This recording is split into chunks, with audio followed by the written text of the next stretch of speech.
So the point of this project is to provide students with a different means to enhance your understanding of the topics that we're covering throughout the course. Each student, of course, is required to select and investigate a current technology that has not yet attained general market acceptance at this time. And you should have some idea of what that means just from the reading that we've done thus far in Chain. So this could be a technology that enables a product improvement or a new product or an internal operational process change. Um, I would prefer it if you focused on a new product. I think that's a bit more broad and a bit more germane to what we're doing. Um, the focus really should be on technology, the technology, rather than the product. And your perspective should be that of an employee or a consultant responsible for preparing an executive briefing to assist management in their decision-making process, which is associated with this technology. So, how will you write this up? I have in the past provided students with an APA 6 template, and it's worked out fine except for a few students perhaps misunderstood the concept of a template. The concept of a template, which many of you I'm sure probably already know, but for those who don't, is that where it says, your name, you will fill in your name and not leave the brackets with your name in the template. And it sounds really silly, maybe, to some people, but these things aren't always obvious, I found, with students. So, your document is going to be an APA 6 format, and as I've mentioned before, if you don't have the APA 6 manual, you need to get it. There's no substitute. You can go out and find lots of great resources such as Purdue's OWL and library guides. They're great for snapshot things, but they're not adequate for the details. For instance, how do I cite PowerPoint slides? You need the manual. So, that said, your document should not exceed 10 pages. Okay, that's the body part. And I had one last term that was turned in 20 pages, and it was a tough decision. I sent it back to the student ungraded and asked them to rewrite it. And the thing was, I thought about actually grading that 20 pages. If I would have, I think it would have been to the detriment of the students, so I did give them another chance. It took me about 24 hours to make that decision because I felt strongly that they should have read the instructions. So I'm going to reinforce this.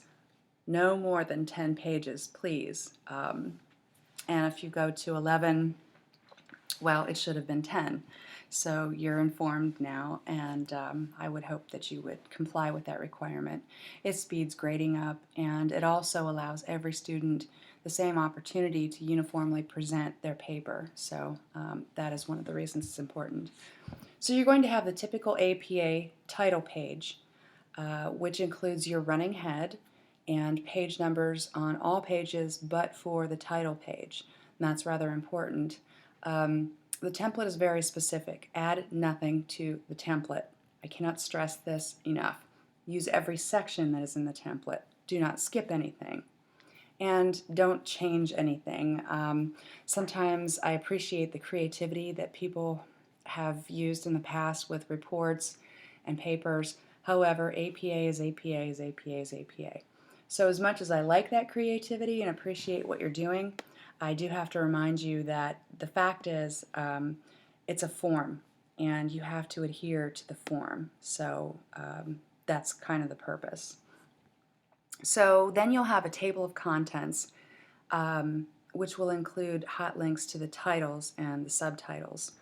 The table of contents function in Microsoft Word, it's a little strange if you're not used to it. I became very, very, very familiar with it throughout my dissertation process. It can make you a little crazy if you're not used to it, but you have to remember to go back to the help screens and look at those help screens. Go out onto YouTube and find some tutorials. And again, once you get it in place, you're pretty good as long as you adhere to the heading levels that you've set up throughout the document. Those heading levels for your purposes, because of the template, will be set And again, don't change anything. Type in your relevant information and customize it, but don't, make it purple with bright green. I had someone do that as well, which was really tough to read. So again, adhere to the template. After your table of contents page, you're going to have an abstract page. Abstracts are not used all that often, and I nearly took this out. But I think that there is value in condensing what it is that you've written into an APA abstract, which is 150 words or less. It's really challenging to do that when you have something that you know a lot about. I can tell you from my dissertation, that abstract, fortunately, was a whole page. But for publication, I certainly had to boil it down to a very sparse 150 words. What this does as an exercise is causes you to become very good at explaining whatever it is that you're writing about from an overview standpoint. It's the flyover, it's the generalities, it's the basics of what it is that you're going to cover. And sometimes in abstracts, especially where they're reporting results, they will give the reader an insight as to what their findings were, and even perhaps give you an idea of concepts for future research and that sort of thing. So I did decide to keep it. Then next you'll have the section that begins with your introduction.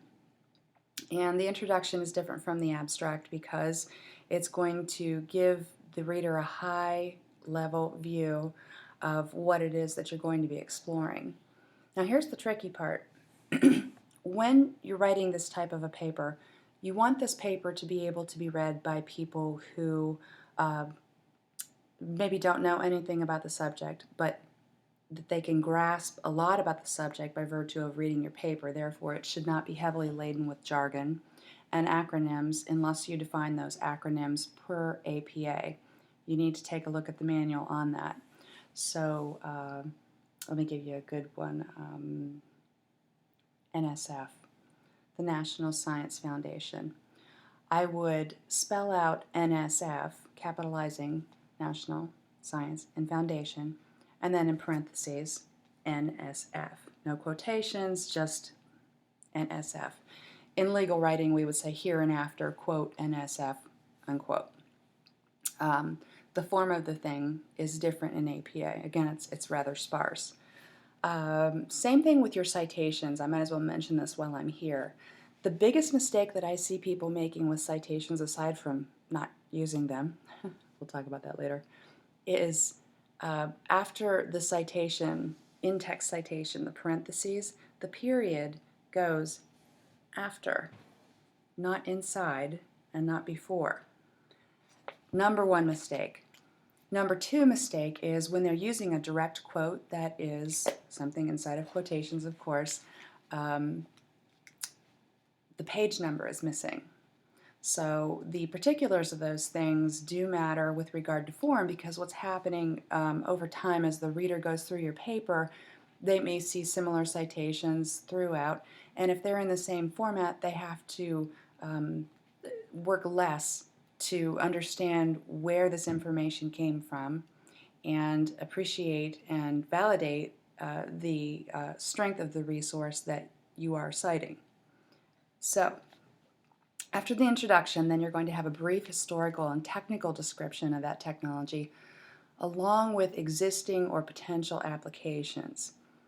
This is all coming from your research, and everything that you write in APA format or any kind of scientific or academic research should be backed up by expert sources. And by expert sources, I mean not Wikipedia, ever, not about.com, ever, ever, failing grade, no kidding. The thing is that those can be edited by anybody and they can be written by anybody without the value of peer review. So what is a top-tier resource? A top-tier resource is going to be a journal, a peer-reviewed journal, that is a high impact journal, and those are not hard to find. We have a fantastic library system at UMUC, and the librarians are so knowledgeable. I would encourage you to make friends with a librarian if you have not already. Even from a distance, they have things set up to the extent that you should be able to find whatever it is that you're looking for. If you were to just go out to Google Scholar and get an idea just based on keywords of what types of resources it would be that you would be seeking from the library, you could probably even snag some articles without having to log into the library. But unfortunately, and something I'm not very happy about, there is there are a great number of the higher impact journals that are paid subscriptions. But no matter, UMUC provides us with those resources, and we're pretty fortunate. My personal opinion is that knowledge should not cost money. Knowledge should be free, and there are a number of academics, such as myself, out there supporting this open research access movement. We'll talk a little bit more about that, I'm sure, later on. So, okay, those are your resources. In-text citations, page numbers, all of these things matter throughout the paper. Make sure also that you don't mess with the margins, and the Times New Roman 12 is what I'm selecting. I know it's like the boring font. It's very boring. But again, it really sets uniformity to the grading process because everybody's using the same thing. So, okay, after your brief historical and technical description, then you're going to have a discussion of the life cycle analysis. And in your textbook, Chapter 7 addresses this. And what I'm looking for mainly is, where is the technology presently? Where is it located on the product life cycle S-curve? And when do you expect it to move through the remaining stages of the life cycle? I misspoke, I threw an S-curve there. Sorry, take it back. What we want to know is, what is the product life cycle and where it is, what do you expect it to do, and how soon do you think it will move through those phases. Now, this isn't a guess. This isn't a gut feeling. This is something that is born out of your research. They used to tell us in my master's track that you are not an expert, you are not entitled to consider yourself an expert until you have PhD behind your name. Well, yes and no. That's the view from the academic world. You can have a subject matter expert who is a technologist who doesn't have a PhD. Now, that's an industry.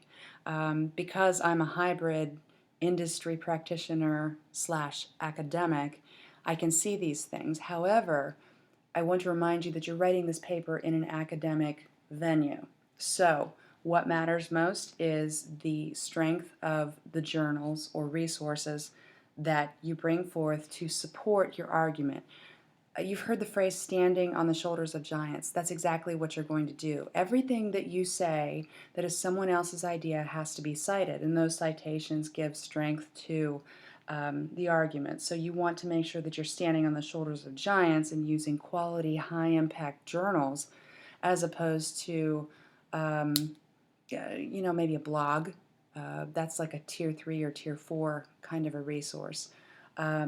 Tier 2 resources, I guess I would consider those to be trade magazines, or perhaps even lower impact journals that maybe haven't withstood the test of time but have some value. Perhaps they're not peer reviewed. So those things would be Tier 2. Tier 3, you're going to see things on the internet. And of course, the old adage that it must be true because it was on the internet is alive and well. There's some gray area there as well. If I were to write a blog post on a particular topic in which I am considered an expert, ICTs, for instance, that's central to my line of inquiry, and my publishing has been in that area. But I also do a lot with technology and organizations and people and organizational development, that sort of thing. So any of those areas I could conceivably write and be very credible, because not only do I have the PhD behind my name, not the end all and be all, I know, but I also have certifications in my field, the SPHR and the GPHR, which not a whole lot of people have both worldwide. So those kinds of things would lend some credibility to a blog post if you were to cite something, say, of mine or somebody like me.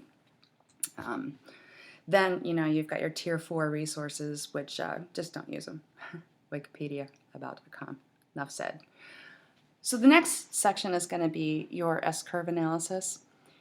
And the S-curve analysis, which I mistakenly misspoke in the previous section, is going to tell me basically where the technology is presently on that S-curve of development. Is it on the way up? Is it at the top? Or is it just barely emerging and not even climbing yet? If it's on the other side of the S-curve, then clearly it's not an emerging technology and it has been around and is on its way down and has probably been eclipsed by a few iterations by now. Where is it now? When do you expect it to move through the remaining stages of the S-curve? And again, this is not your opinion, this is based on your research. So, given the fact that you're master's degree students in a Master of Science program, you will definitely need to transcend that level of writing that you demonstrated in your bachelor's degree. And many of you, if not all of you, have Bachelor of Science degrees, so economy of expression will be familiar to you and comfortable for you. However, it's really not about you. Remember, you're using the giants. Use the giants. So tell me about the S-curve. Competitive analysis is the next section. And what you're basically doing here is performing a competitive analysis that discusses such things as competing companies, competing technologies, competing processes. The ongoing battle between Samsung and Apple comes to mind in terms of competition. It's been furious, and it seems like it's going to go on forever, and sometimes Apple's on top and sometimes Samsung is on top. It's been really fascinating to watch. And that particular competitive relationship between Samsung and Apple, if you can call it a relationship, has really gone a long way toward developing the case law in terms of patents and processes and ownership and confusingly similar and all those things we're going to talk about in a little bit with regard to intellectual property. So a competitive analysis would compare one organization or company to another, and can also compare competing technologies and, of course, as I said before, competing processes, because all of these things can be protected under intellectual property, which we're going to talk about in terms of its importance to technology companies. So your next section after that will be strategic implications, and strategy is everything, let's face it, especially in a fast-moving sector such as technology. High tech is excessively fast-moving, and so this is where it could get interesting in my mind. This is covered in chapters 13 and 14 of your textbook. If you want to go ahead and look ahead, I would do that even if we haven't covered them. You can skim the chapter and get a pretty good idea. The textbook is pretty easy reading, really. I think that it could be less wordy, but that's just me. Anyway, what you're supposed to do with this strategic implications section is summarize the strategic implications of whatever the technology is that you've chosen to that particular organization, industry, or a country. ICTs, when we think of ICTs, we think of things like this, handhelds or our iPads. In my dissertation, I actually had to write a definition because it varies across the board from type of application to sector to country to region. And the strategic implications of ICT connectivity in some place like the Sub-Sahara is big, because the infrastructure required to just provide access is difficult because of the terrain, because of the distance, because of many things, transportation, golly, then there are things like black market and bribery and lots of things that can really slow down or stop altogether that kind of development. So the strategic implications for a company or a country that came up with a very viable, workable solution and demonstrated that could be enormous. It could be life-changing for many people, and it could have the intended consequences of solving lots of other related problems. So keep that in mind.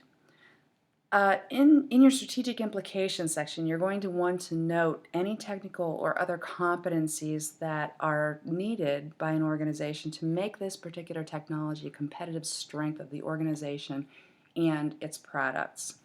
So, broaden it as much as you need to. If you are a person who tends to get very wordy and when you're writing you go through this process of where you just dump everything out, cool, good. Just pare it back if you've gotten too wordy. I can think of times when I'm struggling to get enough words, and then there are other times when the topic is very familiar and very comfortable, and I will end up with, probably 1.5 times what I really needed to write. And I will go back and make sure that I'm not repeating myself and make sure that I've taken out any words that don't need to be there. Why make it any more difficult than it has to be to read? So again, the economy of expression within the context of APA is a good discipline measure. Makes your writing better. So the next section you're going to have is technology planning, and this was covered in chapter 1 of your textbook. The technology planning section is going to include a technology plan that describes the technology strategy, essentially, needed to make that technology that you are writing about a positive force in the company or the industry. Now, recognizing that technologies are neutral in application, design, rollout, execution, there are always unintended consequences. For instance, we think it's pretty cool that we can get our email night and day. I can respond to students at 2:30 in the morning, though I'm really trying to stop that. I've done better this semester than last, but I don't know. I'm just one of those people. So the unintended consequence for me of having this thing and being able to respond 24/7 is that I am connected to work 24/7. Yeah, work-life balance, I know all that, but it's an example of what we would call an unintended consequence. Intended consequence, which is the beautiful thing, is that I can get my email 24/7 from anywhere. Cool. This is a distance course too, so you can do your work anytime, anywhere, in theory. I mean, if you have connectivity. In seemingly the 3,000 years I was in school, I just finished a year and a half ago, 2 years ago. That's all a blur. I don't know if I'll ever be normal again. But during those times, I can remember taking my laptop everywhere. If I wasn't on my laptop, I was on my iPad. And then if I couldn't get to my iPad, I'm on my iThing. Wherever you are, even when you're traveling, it's possible to do work in airports. And unfortunately, in the distance delivery environment, that means you really don't get a break and you kind of don't have any excuses. But that's a topic for another time. That was the intended consequence of having ICTs and having connectivity. Work anywhere, anytime. Sounds good, but we know that there are bad things too. So your next section, to move on, managerial implications. You're going to discuss the possible managerial considerations concerning the adoption or refinement of the technology. In other words, when we talk about managing technology, there have to be some frameworks and scaffolds that we use in terms of specifications and controls. Change management in IT provides a really good example of these sorts of things. If we change this, how will it affect these other things downstream? And being me, I find particular frustrations when I'm working in an organization that doesn't seem to understand the need for strategy as it relates to technology in the first place, but also doesn't take into account the managerial implications. This means, okay, we've got this great new system. We're going to roll it out, we're going to pilot it, and we're going to train everybody on it. But we really haven't thought about how it's going to work or not work with this other system. Or we might know that there are some problems, but we're going to roll it out anyway and not really address those problems, thereby creating managerial implications downstream from the rollout, the execution, the conversion, implementation, whatever you want to call it, that need to be dealt with on the other side. And it seems to me that many companies end up with management by exception. And the place where I teach by day, I guess, is going through a lot of change, just general change, let alone technological change. Technological change has driven a lot of the general change, but the concept of managing the technology and having a strategy to the extent that we were able to anticipate, plan for, and mitigate any risks as far as the managerial implications doesn't seem to be there. So I'm finding myself managing by exception a lot. So I'm preaching and preaching, we need a strategy, we need a strategy. So once you finish taking this class, and if you continue on through the technology management track, you'll never be the same. You'll be that guy. Well, do we have a strategy? It's okay. Don't worry. You're saying the right thing. You're asking the right questions, because without considering the managerial implications, all we see with an emerging technology is, ooh, shiny. And I love the ooh, shiny factor. Believe me, I do. I love technology, but there comes a point where perhaps it might not make sense. The next section and the final section in the body of your paper is going to be your conclusion. This is where you have to wrap it all together, and typically this is a weak point. It's a very weak point for students, and it's a weak point for people writing theses and dissertations too.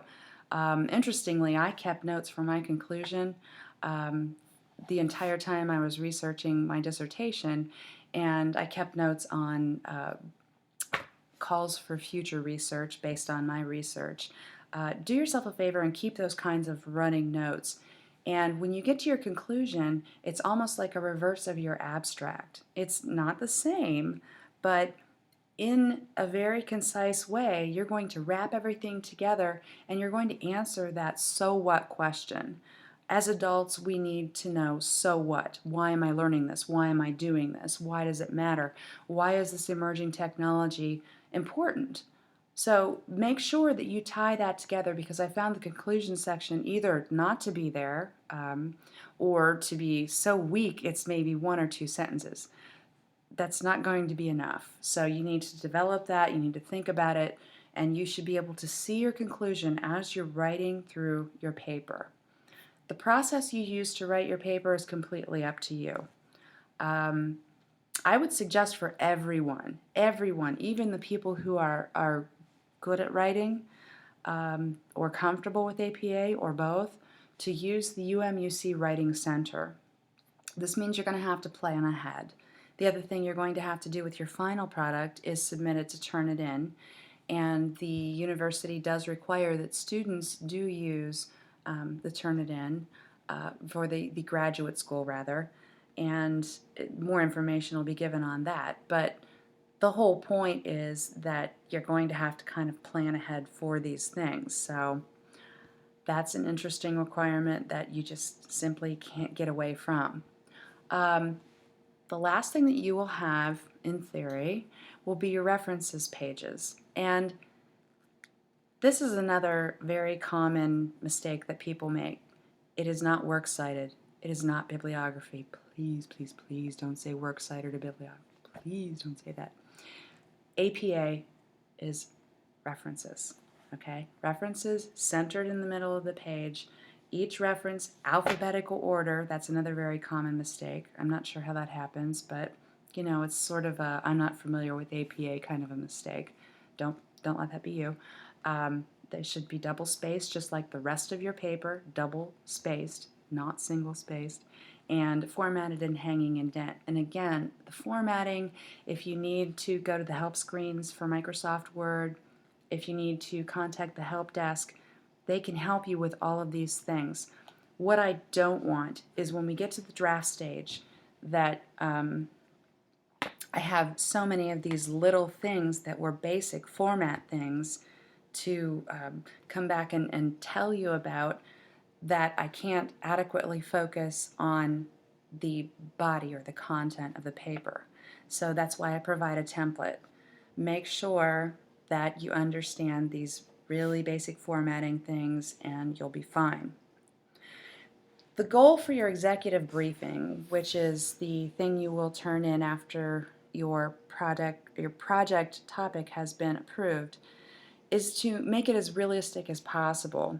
And the idea is to obtain as much mileage as possible from this experience. And I always say in the classroom, you know, we're doing things that we would do in real life, but in a safer environment, because if you fail, nothing bad really happens, unless you fail, fail, fail. And in that case, I'm probably just going to ask you to rewrite your paper very quickly, because I don't want you to fail. Now, if you don't do it at all, another conversation altogether. Not even going to go there. But you should consider submitting your research for publication after the course is over. And this is a very good exercise. I had a professor at the very beginning of my PhD. It was the first course I took, first batch of courses in the first course, and he required us all to identify a journal and then submit the paper we were writing to that journal by the end of the term, and we had to provide proof that we had submitted it. It was very helpful actually, because when I started actually submitting things, real things for publication, I felt like I was somewhat familiar with how the systems worked. So plant that in the back of your mind and consider it. If you have something that you're really excited about, that you know, you think you can get some exposure from, go ahead, send it. And I think a lot of times editors are very generous in working with people if they like your topic, if they like the way you've developed it and the way you've analyzed things. The format may not be perfect and the way you've expressed things may not be perfect, but they'll work with you if they like what you submitted. So take heart. It doesn't have to be perfect. The technology that you describe could be one that you know from direct experience at your current or past jobs, organizations, or it could be something that you became aware of from the research that you've done in this class. The intent of this learning exercise is to expand your ability to research and explain a complicated situation and propose a solution. For example, as an aspiring senior executive, you know, these problems are unique, and you need to demonstrate your ability to think, research, and generate unique ideas. And it's always better when you make a business case that you have something outside of your opinion to hang your hat on. So really, we see a convergence of the academic mentality with an industrial mentality of applicability here.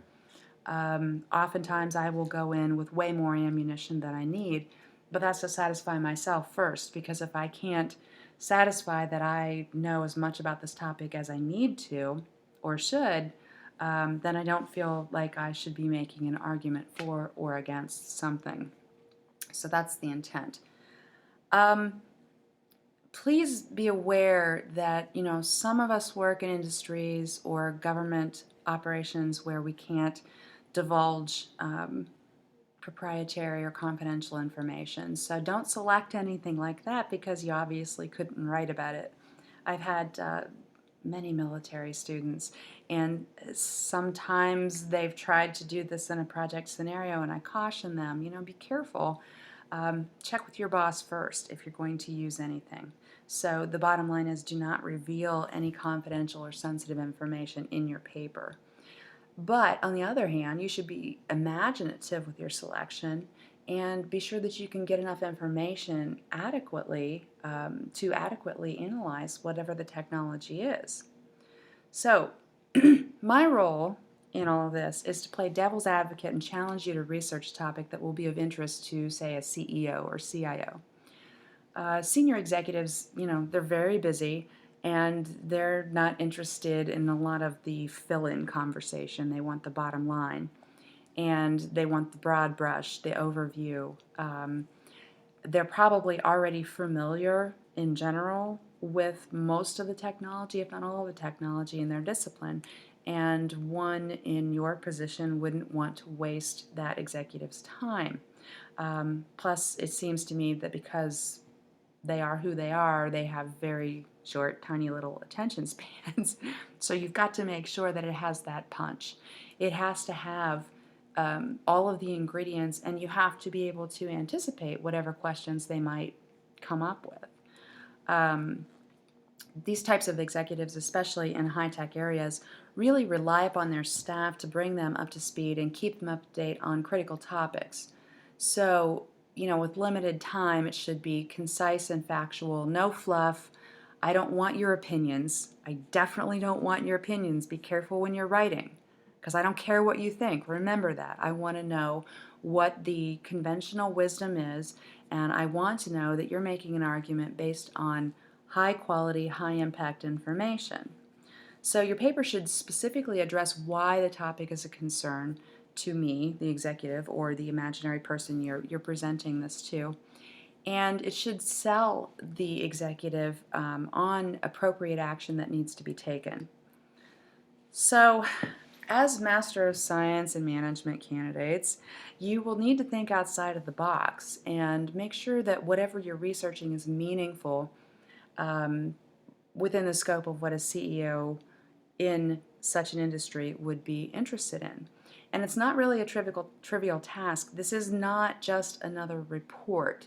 I don't want regurgitation, and I don't want regurgitation on anything that you give me, whether it's your conferences or your exams. We'll talk about the midterm here in a little bit. And the thing that just makes me all itchy is when I see very, very intelligent people who do nothing but regurgitate. Writing an APA is about a couple of things. First of all, the form. You can't escape it. But second of all, it's about an art that's attached to the scientific method. And it doesn't have to be dry and boring, but it can't be your opinion, and it can't be full of fluff. And it has to be well written in a way that I can grab facts, and I can also take that information and synthesize it as I go along to the point that when we get to your recommendation, that I can see that you've developed this argument very, very well. Think of an inverted pyramid, inverted pyramid. You're starting broad and you're narrowing and you're narrowing, and down here is your conclusion. All of these things, these high quality resources, build to that point of where it culminates into your conclusion, your recommendation, essentially. So start your research early, and I'd say allow yourself to kind of run wild with it. Don't get perfectionist on it. Throw everything out there, even the crazy ideas. Write badly. In fact, I've done this. I've done mind dumps where I would just type whatever fell out of my head, and it may have been horrendous. And I had to really restrain myself from going back and correcting things as I'm writing, because I typically do that. But I needed to kind of get those thoughts down on paper, if you will, or into an electronic document so that I could retrieve them later. And some of it was garbage and some of it was useful. But those notes, as I went back through them for some of the things that I've been researching, are enormously helpful because some of those crazy ideas turn out to be really good threads to follow. So, trust your gut. Don't judge yourself early. But start early. Procrastinating and waiting to the last minute will definitely not produce acceptable results. Waiting until Sunday night to do any kind of work for an online course is a recipe for failure. I've talked about that before, but it's amazing to me how many people do that. So hopefully that getting out there by day 4 thing for your conferences has given you some sort of a benchmark, a milestone, if you will, in your week such that you can plan for the work, because we all know if we don't plan for the work, it's not going to get done. And the other thing about this paper is it's not a book report. As Master of Science students, again, I'm going to probably beat this to death, but it's true.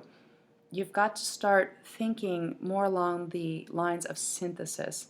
And synthesis is not merely reporting a bunch of facts. Synthesis is leading up to answering that question, so what? Your paper should really demonstrate that you're able to leverage existing information and synthesize it with your own unique ideas and proposals. Because when we come down to the proposition of managing technology, that's really what it is. We're solving problems that didn't exist before with solutions that didn't exist before. So thinking outside of the box, you know what? Forget it. There is no box. You've got to think like that because creativity and innovation must come together with the science and the R&D to produce these solutions. And as technology managers, we really have to continually think there is no box. Now, in reality, when we get down to maybe a cost-benefit analysis and ROI perspective, okay, there are boxes. I fully appreciate that. But at the beginning, remember that inverted pyramid. You're going broad, and then you're refining it, and you're coming down to the point of where, okay, we've discarded all of these possibilities. This one is viable, and this one is viable. We're going to select this answer because rationale. So as a rule of thumb, when you're considering topics for your paper, ask yourself, will my paper add something beyond what a Google search of the topic would provide? Because guess what I do? Yeah, I go out and I do a Google search. Yeah, avoid replicating what Google brings up because that's kind of an easy way to tell that there wasn't a whole lot of effort. I read every word that you write, and especially with these papers through their various iterations. If your paper is simply a regurgitation of information that already exists, it's not going to meet the requirements for the project. In contrast, if your paper uses existing information to synthesize a new idea or a concept, propose something new, or to make the executive aware of something that I may not know, then it's a good briefing.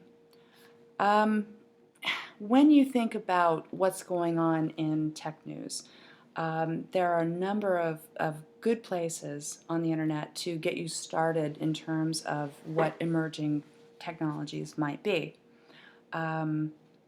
Things like Engadget and Gizmodo and Lifehacker, CNN, TED.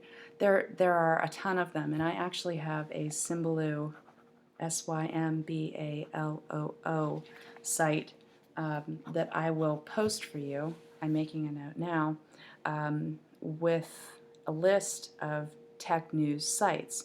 Now again, that's going to be your second tier of your resources. You want to have a good mix of top tier resources. Those should be the bulk of the things that you're citing. And then after that, second tier and very few, if any, third tier and no fourth tier. Forget it. Don't use it.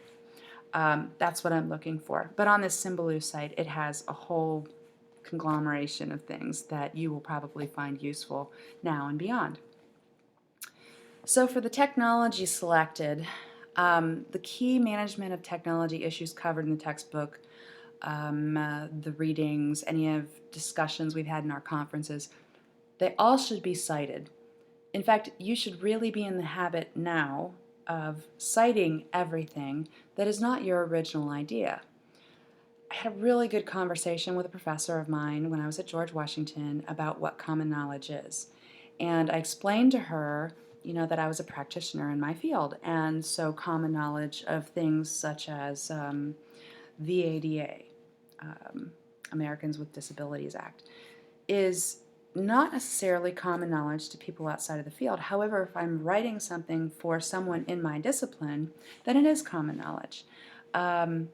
Be careful of your audience. Like I said before, make sure that you try to avoid too much jargon, and keep in mind that the executive that you're writing for may or may not know about these things, but you don't want to present it in such a way that they have to go and research something from the research. So the key management of technology issues. You want to demonstrate the effect of market pull and or technology push on the product or service. And this is chapter 6 of your textbook. if you just simply skim that chapter, you can see what it is that you're going for. And as you start to research this, you'll know whether or not the emerging technology that you're looking at is adequate to demonstrate these things. Is there enough information out there? You also want to show how the diffusion of technology has or may affect the technology, and that was chapter 3 of your textbook. You want to be sure to specify whether the company involved is a leader or a follower in the technology, and that's chapter 10.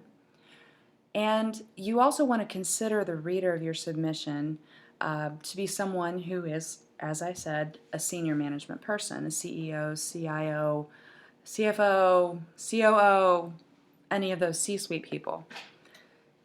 Be jargon-free and understandable by a person not knowledgeable about the technology. I know I keep saying that, but it happens, and it's one of the most common mistakes that I've seen as well. Be sure to define all your acronyms. I mentioned that before. It's worth repeating. So, the key management of technology issues that have been covered in your textbook and the lecture ads and our conferences, as I said, should be cited, and what you're looking to produce is an in-depth substantive analysis of the various facets of your topic. So you're going to have to consider dissenting opinions. It's not all puppy dogs and rainbows and perfect when we have an emerging technology. Appropriately, there is a great deal of debate, unintended consequences, intended consequences, managing the change from the IT perspective. And you're going to also want to indicate how management practices influence the success or failure of this endeavor. Remember that your most important asset are your people in an organization. And a new technology can be fantastic, wonderful news if your people have the knowledge, skills, and abilities to deal with it and effectively leverage that technology. I think I've seen enough of organizations overestimating the KSAs of their people, but I've also seen organizations where they underestimate the abilities of their people to grow and learn, and they underestimate the people who are existing within the organization who can handle the technology and perhaps be part of a pilot to roll out that technology. So consider those things as well. You should also suggest, if it's appropriate, management techniques that might positively affect the situation or assist in the management of the technology in the leveraging or conversion rollout implementation phase. You should also specify in your summary the key issues and lessons learned from your research. Project management, we're big on lessons learned, and you know, if you're familiar with project management, many of you are project managers, it's so easy to get fatigued at that point in a project and perhaps overlook some important things from lessons learned. Documentation will provide, outlines and ideas for these things, but sometimes it's just a chore to write them up. You just want to be finished with the project. Well, in areas where we don't deploy the project management discipline, remembering to look at those lessons learned and closing the loop is an enormous challenge. I don't know if you've encountered this, but I sometimes feel like I'm speaking a different language. We should do that. We have to do this. We have to do this because we're going to make the same mistake in the future. We need to learn from what we did and develop that organizational memory through knowledge management and documentation and all those things. Sometimes it's a successful argument and sometimes it falls on deaf ears. All you can do is keep pushing for those things. So ultimately your paper should be constructed to give me an idea about how you view the critical analysis. I'm looking for logical arguments, and I'm looking for those things to be aligned with what you've learned in this course as well as the experience that you bring forth. All of it bolstered by citations. I know I can't say that enough. I'm going to keep saying it. Critical thinking and creativity, persuasiveness. But don't confuse persuasiveness with sugarcoating or flowery language or filler. I have no need for flowery language that says nothing, and filler just makes me itchy. A couple things that make me itchy. It's another one. Um, Writing. That's another thing that's very important. Um, Many of us are very, very left-brained, and therefore probably not as good at expressing those things from the right side of the brain to someone outside of maybe our immediate circle that we work with. I've seen people who are brilliant technical thinkers, outstanding people in their disciplines, who can't communicate to save their life. And it's a problem because if you think about the implications of not being able to communicate well or communicate appropriately to whomever it is that you're talking to, it can cause some pretty serious consequences. Think back to the Challenger shuttle and the engineers who got the last minute meeting to make the case to cancel the operation. Well, Edward Tufte wrote a great deal about this, wrapped it into his hate of PowerPoint, which I'm not crazy about myself because of its misuses in communication. These engineers at NASA failed to make their case, and it wasn't necessarily what they presented as much as how they presented it. I hope in other classes you've come across that case, but it's brilliant reading if you had time. It's used in a lot of MBA tracks, so some of you may have already seen it. The thing was, it wasn't the stuff, it was the vehicle. The stuff, the rationale, the technical, scientific details from those engineers was spot on. They didn't convey it in a vehicle that was able to be persuasive in terms of convincing the people that needed to be convinced to cancel the launch. It's a very extreme example, but in technical writing and technical communication, if you're not particularly great with getting what's over here on the left side out via the right side, then that's where the Writing Center is going to come into play and be very helpful for you.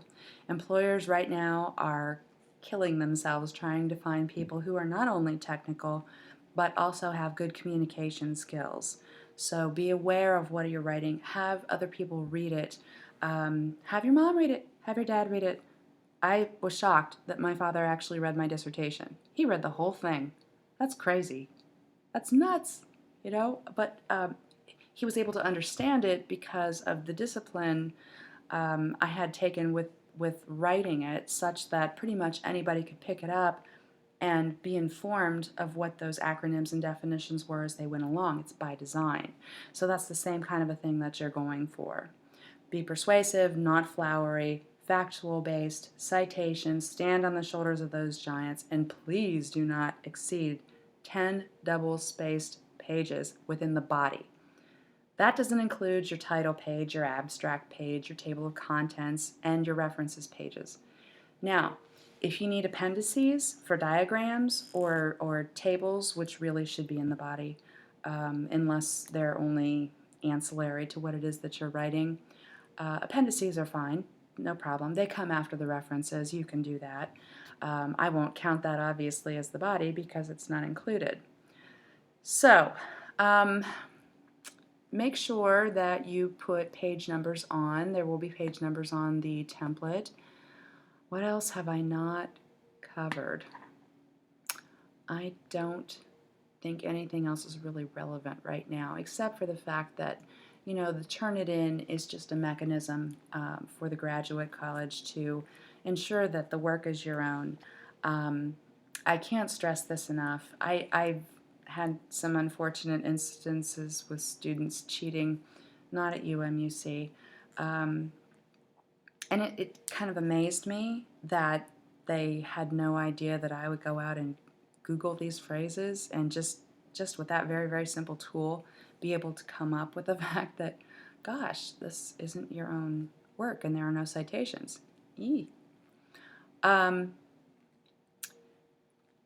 let's break this down into a checklist before I close out this message to you. Answer these questions. What is your main message? What should the reader get out of the information that you're presenting? What should your audience do, feel, want immediately after reading your paper? Hint, they should be compelled to adopt this technology based on your recommendations or not adopt it, either way. What could block your audience accepting your message? Poor writing, poor grammar, uh, spelling mistakes, which increase the cognitive load of the person trying to read the paper. Those sorts of things. Lack of persuasiveness, flowery language that says nothing. Those kinds of things. How much do you know about the expectations of your audience? Well, I've just given you a whole lot of things, and I've rambled on, so you should be at least somewhat familiar with what I'm looking for. And you want to know, before you begin, what your audience's attitude toward the subject is. I'm a technologist. I dig technology. Bring it on. It's all good. In our world, remember, there's no box, so clearly I'm going to be open to it. You also want to consider what areas you think you and your audience would see eye to eye on in terms of values, experience, goals, ambition. How much does your audience know about the project? How much does your audience agree in terms of demographics, age, gender, where they're from, education levels, all those things very much do matter. I'm a PhD, but I don't write like a PhD when I'm in a business situation. It's not appropriate. I ask questions like a PhD, but I don't necessarily use jargon, and I'm more of the practitioner when I'm with the practitioner side of things. And of course, I can be the PhD and dream in citations and have things at the ready when I'm in my PhD mode. So just think about these hybrid goals that you have to address.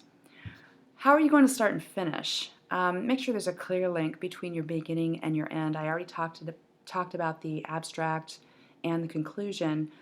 Those things should tie together clearly and seamlessly. I shouldn't have to wonder. How can you prevent your project from being too technical or too complicated? Again, the jargon thing. And what stories or examples will you use in your presentation so that your audience can identify with your message? Past success stories of similar implementations of similar projects or technologies may be relevant. Be careful. Here's your scope. Draw your scope carefully. And make sure that the inevitable naysayer or no-sayer can feel like they've been addressed in your writing. So a lot of times I'll use mind mapping, and I will put the concept or the project or the proposal in the center, and then I'll look at all the possibilities. What are all the possibilities? Okay, well, these things are viable, these things are not.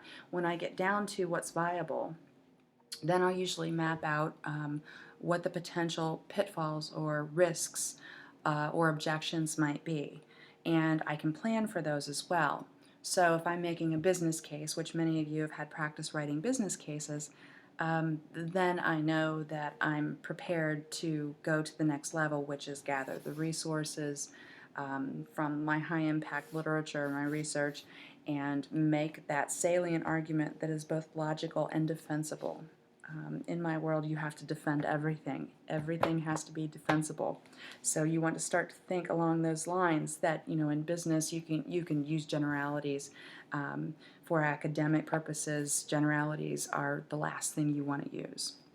So keep that in mind. The final thing, I guess, is not easy. Try to make your paper sufficiently interesting and original so that the overworked professor won't have to struggle to stay awake. And I say that somewhat tongue-in-cheek, but I've been there. Yeah. If you're having trouble, or if you give it to someone else and they glaze over after, say, 2 pages, you may want to consider the way in which you're presenting things and try to think about how you can make it interesting. First person, no. No first person in APA. No first person, ever. Once again, no first person. Okay. Unless you're reporting results from an experiment, and that's not the case here. When you get to making your recommendations and then further on into your conclusions section, this is where your APA manual is going to come in handy in trying to avoid the passive voice, which I'm terrible at avoiding, and the first person, which I've mastered. They beat that into our heads at George Washington my first term, so after about 3 terms I really got it, but it took a few shamings by a professor to get it, and all I'm looking for is some growth here. I'm looking for, if I correct something on the first round, on the draft, or in your conferences, if you're consistently making a citation mistake or a grammatical mistake, a punctuation mistake, and I correct you, provide you with the correct information and maybe even resources to make it better, and you continually do the same thing, that's not going to be a happy thing for anyone. In fact, it's very distracting. So I try to get the noise out of the way so that by the time we get to the submission of the paper, I can really focus on your content. So I'm not sure if anybody has any other questions after this very, very lengthy discussion, but the project topic is due on the 17th. There's no format for that. It just should be a couple of paragraphs that are concise and well written. The topic of my project is I will endeavor to, that can be in first person, okay, because it's not a formal paper. Then when you turn in your draft on the 31st of March, I'm going to be looking at that very, very closely. This is where I want to see that you have grabbed some of the concepts that we've talked about and appropriately started to use APA if you were not already. That you're citing things, that you've got references in. Okay, I'm not looking for perfection. Do not let this stop you. I'm looking for progress.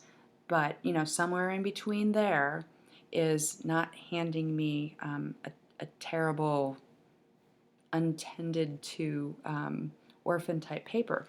It's demonstrating that you have at least a rough draft of where you're going.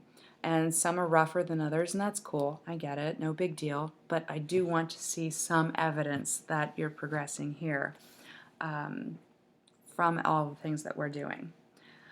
And then your final project, well, your project is turned in its final form on the 24th or 21st of April, 4/21. Don't be late, and make sure that you turn everything in that's graded through WebTyco, through your portfolio, your gradebook, or your assignments rather, because they can't be graded any other way. I had people who, sent me their entire paper last term through private message because they were late, and I had to ask them to resubmit it in WebTyco, which means I had to go back and change the dates and unlock it, and it's just a big pain in the neck for all of us. So do not be late. But if something catastrophic happens, you've got to communicate with me. I'll talk a little bit about deadlines and those things another time, but we're all juggling, so you need to plan for your work, and you're MS students, so we expect a bit more. I definitely expect a bit more. The conferences that we've had so far have shown me that you're very capable people, and I'm actually quite excited about reading your project topics. So, if you have questions, put them on the login, and we will continue from here. And I'm really happy to be working with you. Take care.